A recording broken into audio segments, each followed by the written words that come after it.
दोस्तों, सर्दी का सितम अपने चरम पर है। इसमें बहुत अधिक बचाव की आवश्यकता है। बच्चों के जो परिषदीय स्कूल हैं वो तो पहले से बंद हैं, लेकिन जो अन्य बोर्ड हैं उनके बच्चों के लिए भी स्कूल जो हैं वो बंद कर दिए गए हैं और इसके लिए संबंधित जिले के जो जिलाधिकारी हैं उनके आदेश जारी कर दिए गए हैं। तो अगर आप जिस भी जिले में रहते हैं वहाँ से संबंधित जो सूचनाएं हैं उसको एकत्र जरूर करें। वैसे भी इस समय ठंड इतनी ज़्यादा है कि छोटे बच्चों को स्कूल भेजना निरापद नहीं है। फिलहाल यहाँ पर आपको बताना चाहेंगे कि जितने भी बोर्ड हैं सभी बोर्डों से संचालित प्राथमिक और उच्च प्राथमिक स्तर के विद्यालयों सहित कस्तूरबा गांधी आवासीय बालिका विद्यालयों में भी 14 जनवरी तक का अवकाश घोषित किया गया है। मतलब ये कि अब ये सभी स्कूल और कॉलेज कब खुलेंगे, तो 16 जनवरी को जाकर खुलेंगे। ये जो कार्यालय ज्ञापन है ये जारी हुआ है कुशीनगर से। और इसके अलावा अगर आप देखेंगे तो लखनऊ से भी आदेश आ चुका है। कार्यालय जिला बेसिक शिक्षा अधिकारी लखनऊ, तो यहाँ पर भी वही बात बताई गई है कि कक्षा 1 से 8 तक के समस्त शहरी और ग्रामीण क्षेत्रों के सभी बोर्ड्स और कस्तूरबा गांधी आवासीय बालिका विद्यालयों में 9 जनवरी से 14 जनवरी तक अवकाश घोषित किया गया है। तो छुट्टियां जो हैं वो फिलहाल, लेकिन फिर भी जो काम है वो आपको करना पड़ता है। और यूपी बोर्ड की परीक्षाएं भी फरवरी में स्टार्ट होने वाली हैं। तो घर पे रहिए, सुरक्षित रहिए, रजाई में बैठिए, लेकिन स्टडी को अपनी कंटिन्यू रखिए, जारी रखिए। और देखिए, अगर आप अपने हालात को बदलना चाहते हैं दोस्तों, तो शिक्षा से बड़ा कोई भी अस्त्र नहीं है। अगर आप चाहते हैं कि आप अपना सम्मान प्राप्त कर सकें, वो सारे ख्वाहिशें, वो सारे सपने आप सच कर सकें जो आपने कभी देखे थे, तो उसके लिए एकमात्र बस हथियार आपके पास है शिक्षा। अपने आप को शिक्षित करिए और इतना शिक्षित करिए कि कम से कम आप अपने सपने को सच कर सकें। यहाँ पर आप देख रहे होंगे धरना प्रदर्शन, तो मांग की जा रही है यूपी में टीजीटी पीजीटी के पदों को बढ़ाने की और उसके बाद एग्ज़ाम डेट डिक्लेयर किए जाने की मांग की जा रही है। हालांकि अभी तक कोई भी पॉजिटिव संकेत आयोग की ओर से नहीं मिला है, लेकिन फिलहाल जो अभ्यर्थी हैं वो क्रमिक अनशन पर इस कड़ी ठंड में बैठे हुए हैं। तो यहाँ पर आप देख सकते हैं कि दो लोगों के नाम मैं मुख्य तौर से लेना चाहूँगा, प्रतियोगी छात्र मोर्चा अध्यक्ष विकी खान का और सीता प्रसाद ओझा का। ये दो टीमें कह लीजिए या दो व्यक्ति कह लीजिए, और ये लोग इस कड़ी ठंड में भी अपने संघर्ष में कमी नहीं लाने दे रहे हैं। तो यहाँ पर देखो, यहाँ पर विकी खान ने तो ये कहा है कि सीटों की संख्या में अगर वृद्धि नहीं हुई तो विरोध और प्रबल होगा और यह क्रमिक अनशन तभी समाप्त होगा जब अध्याचन के लिए पुनः पोर्टल खोल नहीं दिया जाता। मतलब कि फिर से पोर्टल को खोल के अध्याचन लिए जाने प्लस एग्ज़ाम डेट डिक्लेयर किए जाने की मांग की जा रही है, लेकिन अभी तक कोई भी सार्थक वार्ता नहीं हो पाई है। इग्नू की ओर से असिस्टेंट प्रोफेसर, साथ ही साथ एसोसिएट प्रोफेसर और प्रोफेसर के लिए वैकेंसी आई है। वैसे तो ये सारी वैकेंसीज बहुत ही इंपॉर्टेंट हैं क्योंकि इग्नू अपने आप में एक अलग ही महिमा मंडित यूनिवर्सिटी है। तो मैदान गढ़ी नई दिल्ली में इसका मुख्यालय है और यहाँ पर आप देख सकते हैं कि अलग अलग विभाग की ओर से असिस्टेंट प्रोफेसर, एसोसिएट प्रोफेसर और प्रोफेसर की वैकेंसी आई हुई है। नोटिफिकेशन आपको मिल जाएगा हमारे टेलीग्राम चैनल पर, वहाँ पर जाकर आप इसे देख पाएंगे। तो स्कूल ऑफ सोशल साइंस के अंतर्गत अगर आप देखेंगे तो अच्छा, मैं आपको बताता हूँ सिंपली कि असिस्टेंट प्रोफेसर के कौन कौन से पद हैं, क्योंकि बाकी के जो पद होते हैं उस पर तो आपसे एक्सपीरियंस की डिमांड की जाती है, लेकिन असिस्टेंट प्रोफेसर बनने के लिए आपसे क्या मांगा जाता है, बस आप नेट क्वालिफाई हो। तो आप इसमें नेट या नियमानुसार अगर आपने पीएचडी की हुई है तो असिस्टेंट प्रोफेसर के लिए आप आवेदन कर सकते हैं। Library science, political science, psychology, chemistry, geology, life science, education, rural development, ये मुख्य विषय हैं। इसके अलावा अगर देखेंगे आप तो management, health science, food science, technology, साथ ही साथ कुछ और भी यहाँ पर जैसे कि ट्रांसलेशन स्टडीज एंड ट्रेनिंग। तो मिला जुलाकर अगर इन पदों पर आप आवेदन करना चाहते हैं, हालांकि सीटों की संख्या बहुत कम है, लेकिन ये भी ध्यान रखिए कि जहाँ पर सीटों की संख्या कम होती है वहाँ पर आवेदन भी बहुत कम आते हैं। कल जब मैं आप लोगों को कैंटोनमेंट बोर्ड की वैकेंसी के बारे में बता रहा था तो मात्र कुछ वैकेंसीज को देखकर कुछ छात्रों ने कहा था कि बहुत ज़्यादा वैकेंसीज हैं। देखो, होता यही है कि कम वैकेंसीज के कारण बहुत कम आवेदन आते हैं और इसका फ़ायदा मिलता है जो लोग आवेदन करते हैं उनको।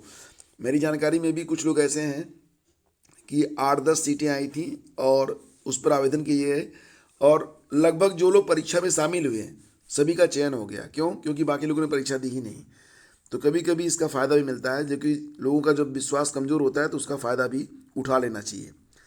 और ये नोटिफिकेशन देख लेना। फिलहाल यहाँ पर कुछ खास बात नहीं है, बस ये बताना है आपको कि अगर आप नेट हैं तो आप यहाँ पर आवेदन कर सकते हैं। लास्ट डेट इसके लिए जो है वो 10 फरवरी 2023 है, ठीक है।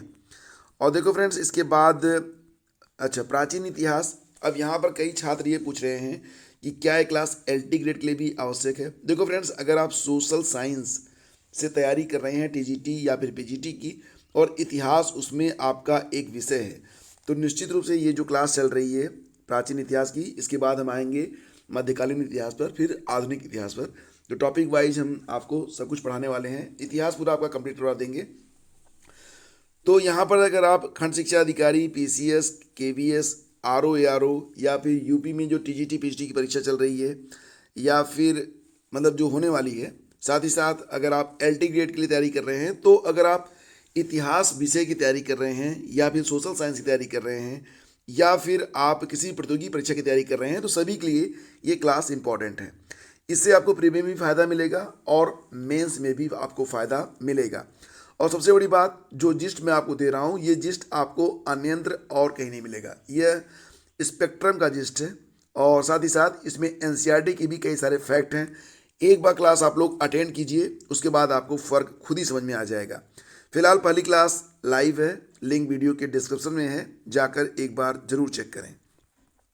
और देखो, करंट अफेयर की चिंता आप लोग बिल्कुल छोड़ दो। करंट अफेयर के लिए मैं आपको जो है यहाँ पर हर महीने की करंट अफेयर की जिस्ट आपको प्रोवाइड करवा रहा हूँ। तो करंट अफेयर निश्चित रूप से बहुत ही स्कोरिंग होता है, PCS के लिए तो बहुत ही जरूरी होता है। तो इसके लिए अगर आप नियमित प्रैक्टिस करना चाहते हैं तो आप studywithgyanprakash.com पर विजिट कर सकते हैं। और इसके लिए जो साप्ताहिक आपका करंट अफेयर होगा वो क्लासेज में आपकी लगा दिया करूँगा। साथ ही साथ करंट अफेयर की जो पत्रिका आती है, तो ये केवल जिस्ट होती है, इसमें कुछ भी अनावश्यक नहीं होता है। इसको अगर आप डाउनलोड करना चाहते हैं, पढ़ना चाहते हैं, तो डिस्क्रिप्शन जाकर चेक कर लेना।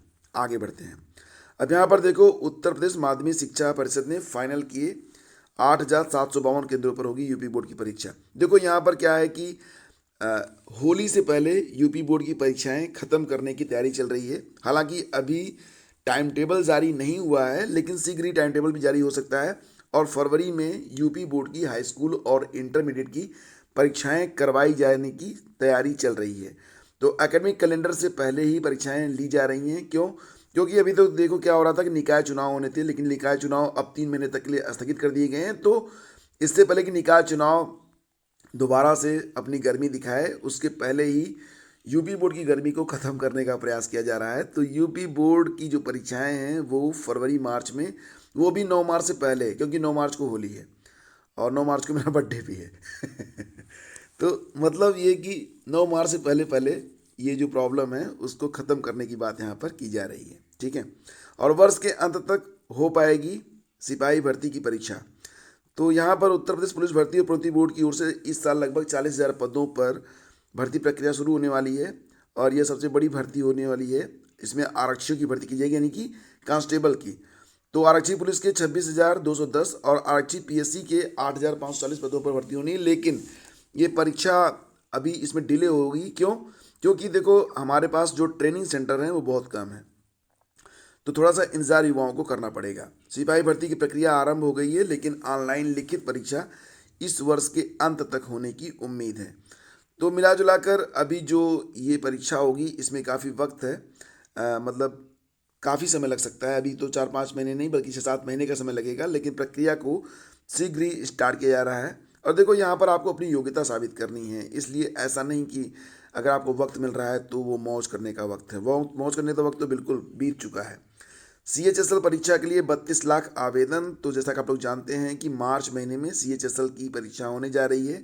इसके लिए यूपी और बिहार से सर्वाधिक आवेदन आए हैं। पूरे देश से तो लगभग 32,35,000 से ज़्यादा आवेदन आए हैं, लेकिन यूपी बिहार से आवेदन करने वालों की संख्या सर्वाधिक है। तो अगर आप लगातार हमसे जुड़े हुए हैं तो ये भी आप जानते होंगे कि यूपी बिहार से आवेदन सर्वाधिक आते हैं और परीक्षाएं भी यहीं की अभ्यर्थी सर्वाधिक छोड़ते भी हैं, ठीक है। क्योंकि फॉर्म तो डाल देते हैं, लेकिन अब यूपी PCS को ही आप ले लो। यूपी PCS में लगभग 5 से 6 लाख, कभी कभी तो 7 लाख तक फॉर्म पड़ते हैं, लेकिन परीक्षा में शामिल होते हैं 3 से 3.5 लाख, मतलब 50% तो फॉर्म भर के छोड़ देते हैं। और आपका जो वास्तविक कंपटीशन है वो 10,000 लोगों के बीच में होता है प्री में, और मेंस में तो बहुत ही कम, क्योंकि मेंस में तो संख्या लगभग 4,000 5,000 तक पहुंच जाती है। तो आपका जो वास्तविक प्रतियोगी है बहुत कम है, लेकिन जो है वो आपको कड़ी टक्कर देगा, उससे तो आगे आपको हर हालत में निकलना ही है। तो दोस्तों ये थी आज की पूरी अपडेट। और ये जो सेशन होता है इसको शार्ट रखने का और सारगर्भित करने का पूरा प्रयास रहता है। साथ ही साथ मैं ये भी प्रयास करता हूँ कि कोई भी टॉपिक आपका छूटने न पाए। और एक सेशन में शाम को भी अक्सर करता हूँ, मतलब रोज़ नहीं करता हूँ, अक्सर करता हूँ। कभी कभी वीडियोस जब 2 से ज़्यादा हो जाते हैं तो नोटिफिकेशन आपको नहीं भेजा जाता है।